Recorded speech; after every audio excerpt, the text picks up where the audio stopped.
पोखरीर युवक मृतदेह उद्धार। गंजाम जिला भंजनगर थाना अंतर्गत मुदुलीपल्ली गाँ रास्ता कड़ पोखरी गुरुवार जड़े युवक मृतदेह को पुलिस जबत करिछि। मृतक जनक से ग्रामर रंजन पात्र बोली जनापड़ी। एने भंजनगर थाना एक अपमृत्यु मामला रुजु कर पुलिस तदंत आरंभ करिछि। सूचना अनुसार गत मास रविवार ठारू रंजन निखोज थिले। परिवार लोके बहु खोजाखोजी करथिले मध्य रंजन को पाइ नथिले।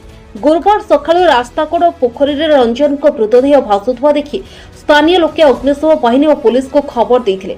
अग्निशम बाहिनी घटनास्थल में पहुंची मृतदेह उद्धार करथिले। परे पुलिस मृतदेह जबत करी व्यवच्छेद पर परिवार लोकों को हस्तांतर करिछि। एने एक अपमृत्यु मामला रुजु करी भंजनगर पुलिस तदंत चलाइछि।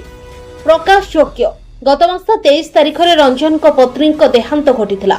वर्तमान रंजन को एकमात्र 4 वर्षर पुओ अछि। रविवार दिन संध्या 5टा बेले घर कुआड़े रागी पड़ला। आम घर रहू ना भाई घर रोला किंतु सी कौन रागी कुआटी बाहरी पड़ा सी पलैला पलला आम खोजा खोजी सी मु तो जानी सी आसी मत कहला 2-3 दिन सबू area Belmutha up to Belmutha Gobera एपटे मुजागढ़ देन ए पुलिस स्टेशन भी जाई पचारू काले ये कौन कौथरू केस बाथि पुलिस की नहीं थी सेटा भी देखिलु।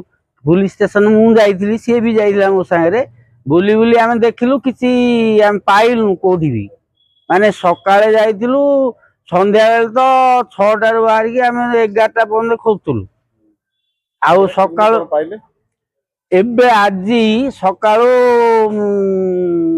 आम गाँव किसी लोक देखिले आम गाँ रोड तड़े जो गोटे पोखरी अच्छी रास्ता कड़े मेन रास्ता कड़े से सब कहले भासिकी पड़ी मो पाऊ मु तो गाँ रोड ऊपर रोची मो पाऊ फोन कले तापर मु आसिली आसला बेलू देखिली फायर स्टेशन आगु से फोन कले से उद्धार करते बाहर थे मु देखिली देखला देखिली जे ता मुंडरू टे रक्त बाहर आती देखिली देखला तो पुलिस पहुंचला तो सब ये आनी। Ganjam Ranjit report 3 news.